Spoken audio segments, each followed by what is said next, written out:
Good evening, everybody. This is Jim Harris, your host of the Arkyana Podcast, the Arkyana Hogs. Mike Shepard from Monroe, Louisiana. Razorback from 1986 to 89. I eventually get that right. I think Funroe. And Rick David from the Big Easy. Razorback from 88 to 92. Covered a lot of you covered a lot of ups and downs in your time, didn't you? Indeed. I rode the roller coaster. Anyway, we're here in the wonderful Pizza Cafe on a Sunday night. It was idle week for the Razorbacks. We've got a lot to cover for you. We're going to talk about where the Razorbacks are now. We know they're 2-4. Why are they 2-4? We're going to talk a little bit about recruiting. We're going to talk some about the upcoming opponents for the Razorbacks as we move into the new season, the second season, the one that I know this coaching staff at Arkansas is really focused on to turn the season around, get bowl eligible, and see what happens after that. We'll start it off. The first question, Rick, I guess is, and Mike, but we'll start with Rick. Arkansas is 2-4 after the first half. Why are they 2-4? You know, if you look at the history of the program since 2010, you've really got to look at the players that you have on the field, not just the coaching. And, you know, we were talking earlier about how in 2010 and 2011, the recruiting really was down in years where it should have been up, because after Petrino's 2009 season, we win the Liberty Bowl. We go ahead and don't really produce on the recruiting aspect from creating dynamic players. And then in 2010, we go to the Sugar Bowl, and the best player we pull out of that year is Brandon Allen, a starter who's obviously proven to be a really quality player for us at quarterback. But in 2010, you know, the only recruit that we got that really put points on the board is Zach Hocker. And, you know, he's a kicker, and he's no longer on the team, but he's playing on Sundays.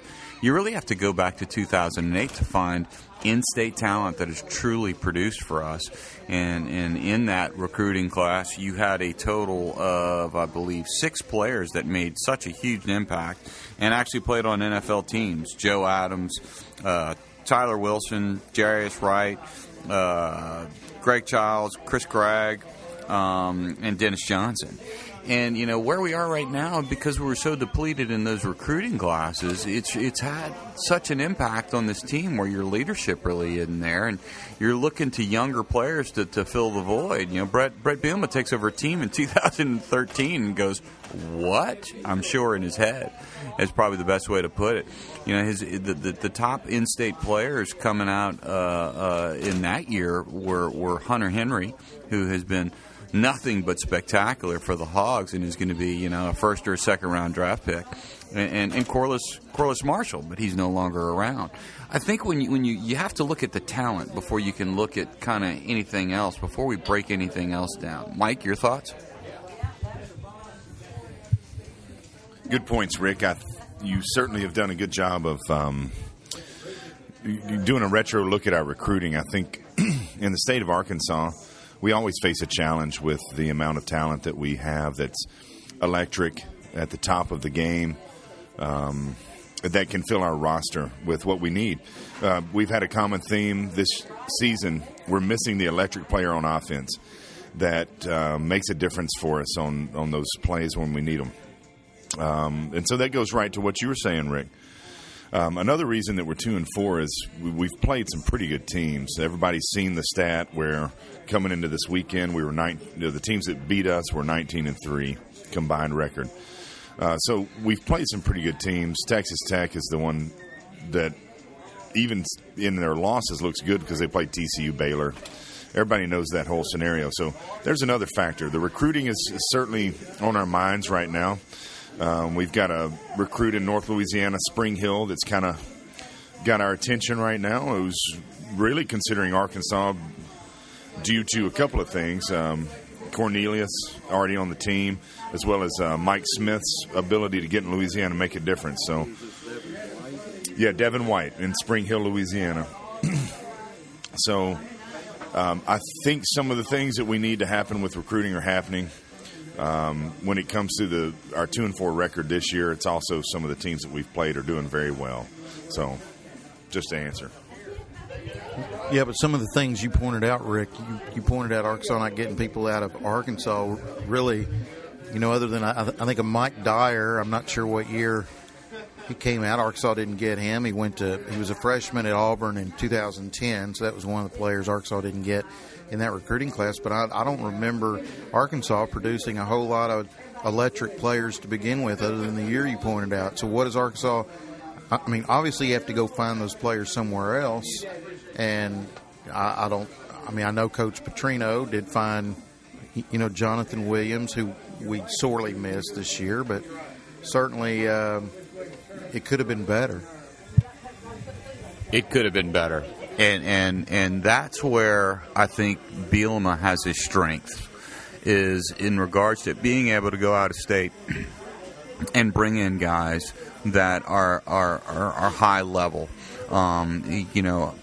I've got my criticisms of Coach Bielema as well, but one thing that he has done is he has dramatically improved the out-of-state recruiting, because he realizes, we're limited in the state right now in regards to the number of players that are true SEC caliber electric players that can make a difference.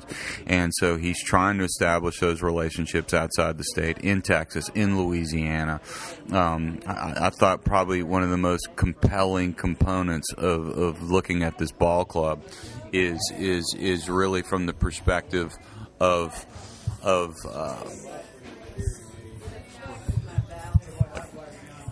looking at the kids from Louisiana that are now starting on the team. And when you look at Santos Ramirez and Jared Cornelius were teammates at Evangel. Mike Smith recruited both those guys, and both of those guys were starters. You look at Dwayne Eugene, who started in the Alabama game, did very well, might I add. And Andre Tolliver, probably one of our best cover corners. Those two guys played together at Rummel High School. Right now, Briston Guidry, who is a big recruit out of the city of New Orleans at Rummel High School, who played with Andre Tolliver and Dwayne Eugene, he's coming up next year. That's what we have to be able to do to be able to capitalize on getting these electric players. But the problem is, most of these guys are on defense that I'm talking about. We need to get the offensive juggernauts really kind of showing up, the electric players. The Christian Kirk, we have to match Christian Kirk. We have to be able to do that. With Alabama this week.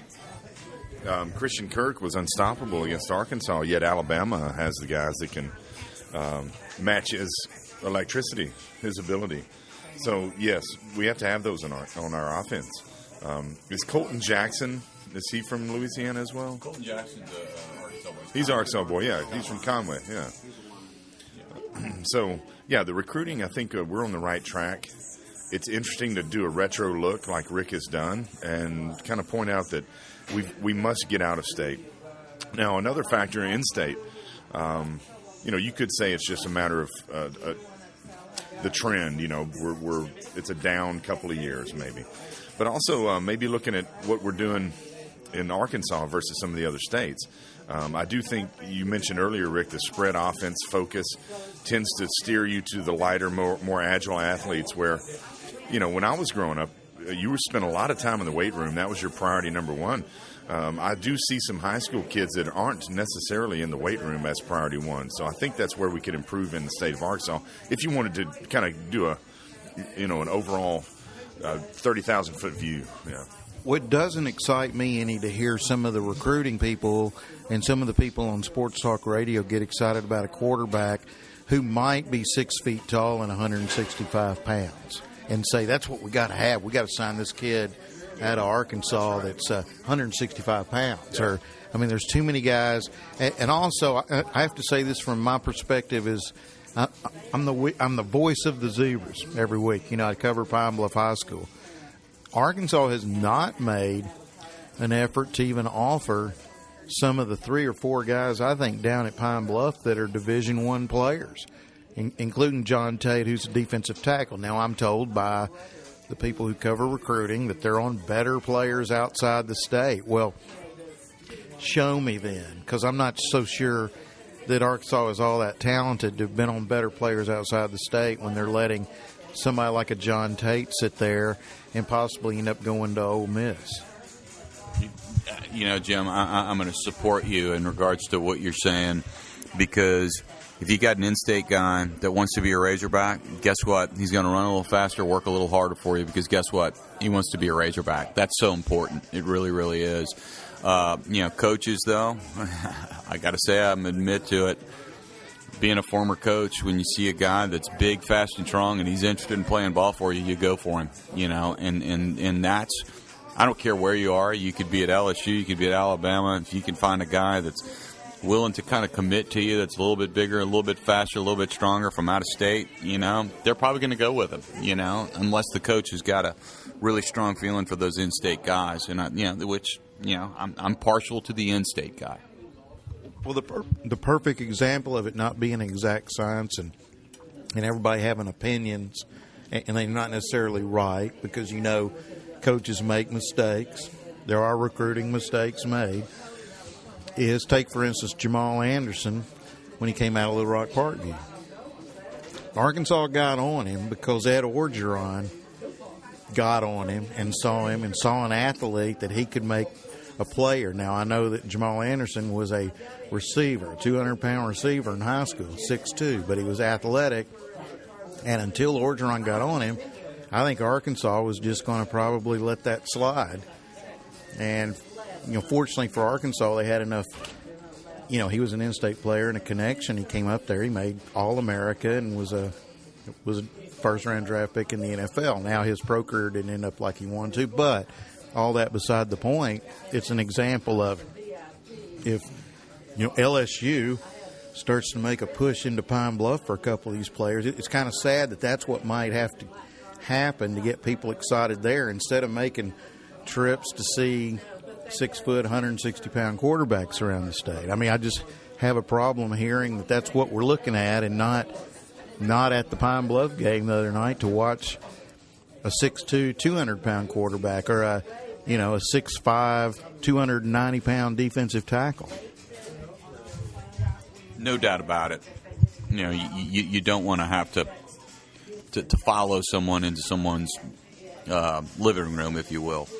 But there are standards in the SEC that are just so important, and unfortunately, it really negates a lot of in-state talent. There are a lot of good receivers that are here in the state, but they've got to be able to have the measurables. They've got to be, 6'1", 6'2", and run a legit 4.5 or better.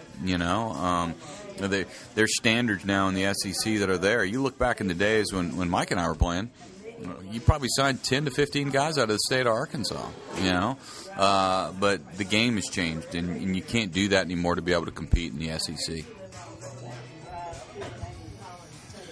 Maybe that's a function of, again, a couple of down years. I'm a lineman. When I'm out watching high school football, I don't see dominant linemen right now. I don't see a lot of those guys. Right now we're focused on electric offensive players, defensive players, speed, aggressiveness is what you want to see. I think we can offer up that at times here in Arkansas, but with the linemen, I'd like to see some of those guys coming back around as well. Here we are, doing well in Louisiana. Here we are, need to get a better performance out of Texas as far as recruiting. The competition's getting stiff now, right? Absolutely. I mean, with Ole Miss and LSU coming up on the schedule, and we got a big one against Auburn coming up this weekend. I think it's really going to be paramount for the Hogs to be prepared going into these 2 weeks. And it's interesting to look at the styles of offense that we're going to see. You're going to see more of a 50-50 kind of spread offense, 50 run, 50% pass in Auburn and the spread. Then you're going to go ahead and you're going to watch Ole Miss. Ole Miss is going to line up, and they're going to be in a pass-happy spread. And then you're going to see LSU, and they're going to be pro-style like us, come downhill with Leonard Fournette and a couple other running backs and play tough defense. It's going to be a fun second half of the season. Jim, your thoughts on the second half? I'm going to save those thoughts for the second half of this show. We're going to take a break. here at the end of the first segment of the podcast, let you get up and do what you've got to do. We'll do what we've got to do, which is eat our delicious pizza at the Pizza Cafe, and come back with the second half and talk about what we're looking forward to seeing. But I'll give you a hint. I think it's going to be great. We'll see you in just a few minutes. And just click on part 2 to listen to the second half.